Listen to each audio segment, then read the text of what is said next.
உணவு பாதுகாப்பு பற்றி நடைமுறையை பாடசாலை பாடத்திட்டத்துடன் மாத்திரம் மட்டுப்படுத்தாது, அவை பிள்ளைகளின் மனப்பாங்கு மற்றும் பழக்க வழக்கங்களில் ஒரு அங்கமாகவும் மாற்ற வேண்டும் என பிரதமர் கலாநிதி அருணி அமரசூரிய தெரிவித்துள்ளார்.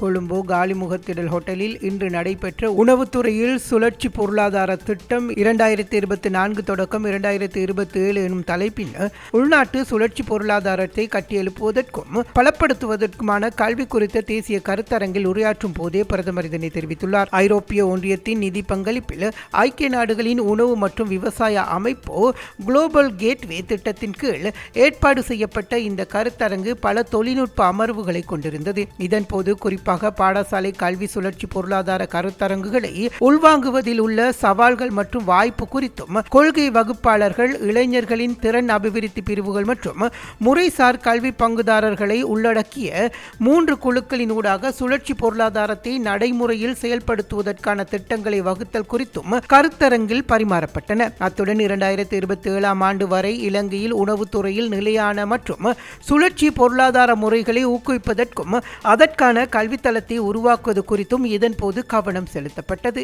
இங்கு தொடர்ச்சியாக கருத்து தெரிவித்த பிரதமர், கல்வி என்பது வெறும் பரீட்சைகளில் சித்தியடைந்து வேலைவாய்ப்பை பெற்றுக் கொள்வது மாத்திரமல்ல, உண்மையான கல்வி என்பது தனி மனிதனுக்குள் சமூகம் மற்றும் சூழல் மீதான பொறுப்புணர்வை பிணைப்பையும் ஏற்படுத்துவதே ஆகும். குறிப்பாக தற்கால சூழலில் எமக்கு மிகவும் முக்கியமான சுழற்சி பொருளாதாரம் வளங்கள் மீண்டும் மீண்டும் பயன்படுத்தும் ஒரு முறையாக மாற வேண்டும். இந்த கருத்தரங்கு எமது முன்னோர்களுக்கு புதிய ஒன்றல்ல. எனக்கு எனது பாட்டி நினைவுக்கு வருகின்றது. உணவு வீணாவதை குறைப்பதில் அவர் வியக்கத்தக்க திறமைகளை கொண்டிருந்தார். நாம் தூக்கி எறியும் பெசன்ட் ஃப்ரூட், அவர் சுவையான ஜாம் மற்றும் சட்னிகளை தயாரித்தார். பால் போத்தல்களில் உலோக மூடிகளை கூட அவர் வீசுவதில்லை. அவற்றை கொண்டு வீட்டை அலங்கரிக்கும் பல்வேறு அலங்கார பொருட்களை உருவாக்கினார். இன்று சூப்பர் மார்க்கெட்டுகளில் இலகுவாக கிடைக்கக்கூடிய பொருட்களை அன்று அவர்கள் தமது கைகளாலேயே உருவாக்கி கொண்டனர். எதனையும் வீணாக்காதிருத்தல் என்பதே அவர்களின் வாழ்க்கை தத்துவமாக இருந்தது. ஆயினும் இன்று காலம் மாறியுள்ளது. அன்று எமது பாட்டிமாருக்கு இவற்றை செய்ய நேரம் இருந்தது.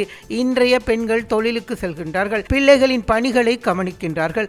அவர்கள் கடும் பணிச்சுமைக்கு முகம் கொடுத்துள்ளார்கள். ஒரு வீட்டின் குளிர்சாதன பெட்டியை திறந்து பார்த்தால் நேரமின்மை காரணமாக வீணாகி போன காய்கறிகளையும் அல்லது பழைய தேங்காய் துண்டுகளையும் காண்பது சாதாரணமாக விடயமாக மாறியிருக்கிறது. இது வெறும் பெண்ணின் அல்லது தாயின் பொறுப்பாக மட்டும் இருக்கக்கூடாது.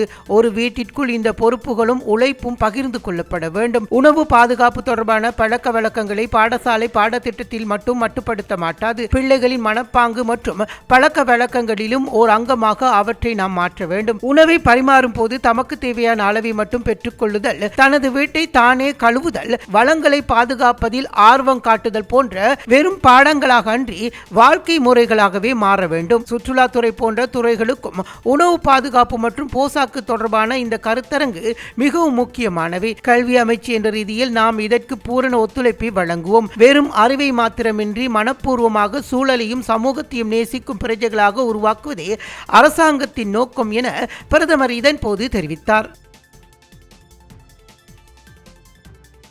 On building an education system that encourages this system, not only in terms of content, but in terms of structure, which will enable learners to move in and out of an education system more easily.